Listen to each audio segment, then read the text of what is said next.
I started working with a new job, and shortly after that I started feeling ill. I got blinding headaches. At first I put it down to stress of a new job. Then I started being sick, and eventually I lost my appetite after a couple of months. We kept insisting that he went to see a doctor, but like most young people, he didn't want to know. And then he started getting very sick. My boss agreed that I could go home, but on the condition I went to see a doctor. So I went to the doctors, and they took a blood test just on the precaution. They said it's probably just stress or sort of nothing to worry about. So they said to call back on the Friday. We had a very urgent phone call that said he'd got to get himself straight up to Queen Mary's, where they'd got a bed waiting for him. So off we toddled to the hospital, and they diagnosed kidney failure. They explained why I needed to go onto dialysis because my kidneys weren't working at all well, and they had failed. They said they weren't working enough to keep me going, so they said I need to go onto dialysis immediately. Because of his condition, he had to very quickly go onto dialysis, and James has got a needle phobia and just hates anything medical. Even though he'd been through 2 heart ops, it still worried him a lot, and the thought of having tubes in his stomach was really quite horrendous for all of us. To start off with, I was told almost immediately when I got to Queen Mary's that I was going to need, as I was so young, I would have to have transplantation to be able to sort of actually survive for any length of time.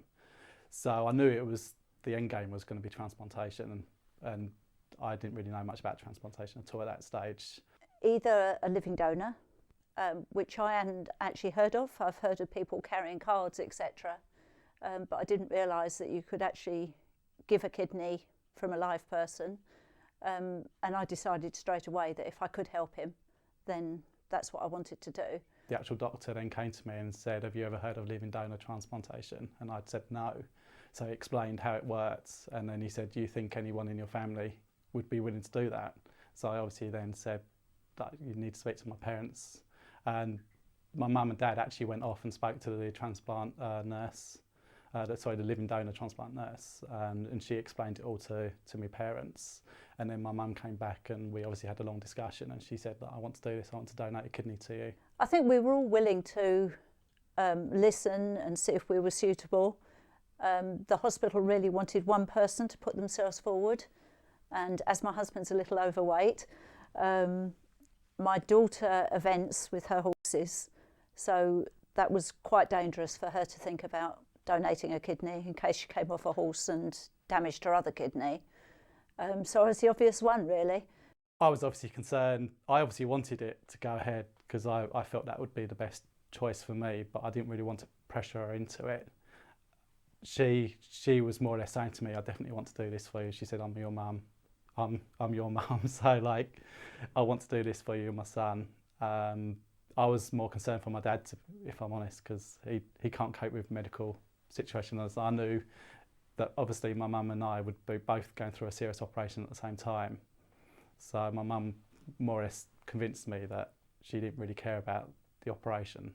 She'd rather risk her life for me than just watch me sort of die effectively. I think we were all quite worried about the process, but we had lots of pamphlets, people talking to us. We went to a lot of talks about the whole process so that we'd know exactly what to expect. My son and I both take a different attitude. I tend to think, I'll do it, and if I'm in pain, well, I'll worry about that then. Whereas my son wants to know absolutely every detail that's going to happen to him, and how it's all going to happen and when it's going to happen. I'd rather they just got on with it and I sorted it out afterwards. I spoke to the medical staff quite a bit. They actually put me in touch with a counsellor because from going on to dialysis to actually having the transplant was a 12-month period. So we had quite a long time to discuss it.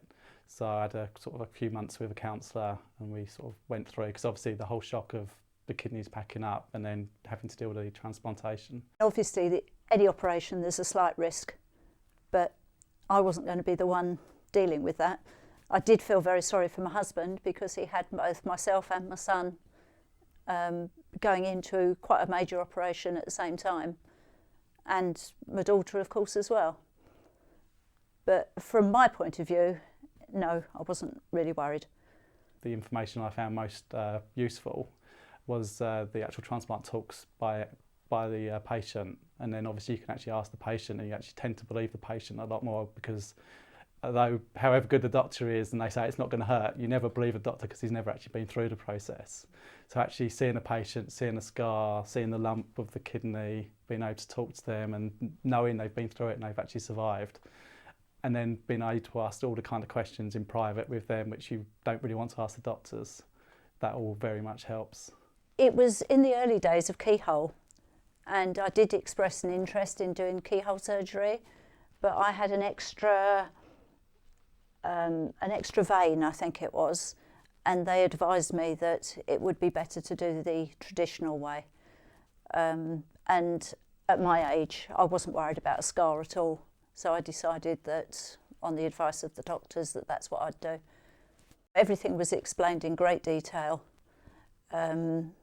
why it was being done, how it was going to be used, the information given. And you do get a very good, clear bill of health yourself, because they've ruled out any major diseases. So by the time you've been through it all, that you know you're pretty healthy. I was in the hospital for 6 days, and then I was allowed home. James stayed in the extra day. He was home on the 7th day. I came back to Mum's house. I was here. I came home on the Thursday, and we've got a children's riding club, and it was their first competition on the Sunday, and I really wanted to go.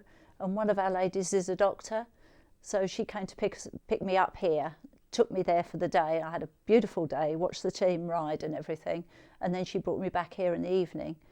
And admittedly, I only sat in a chair and was fed and that sort of thing, but I felt absolutely fine.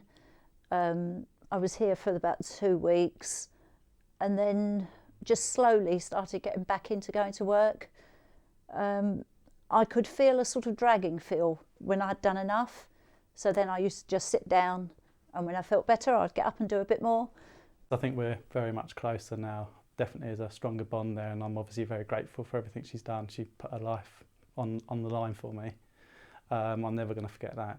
I would say definitely go ahead, as long as they're happy to do so. Obviously it's an individual choice, but I would point out that their relative's going to be so much healthier, and you just feel better seeing your relative looking so much better. And you know, when I see him running up and down stairs and that sort of thing, which at one stage he just didn't have the energy to do.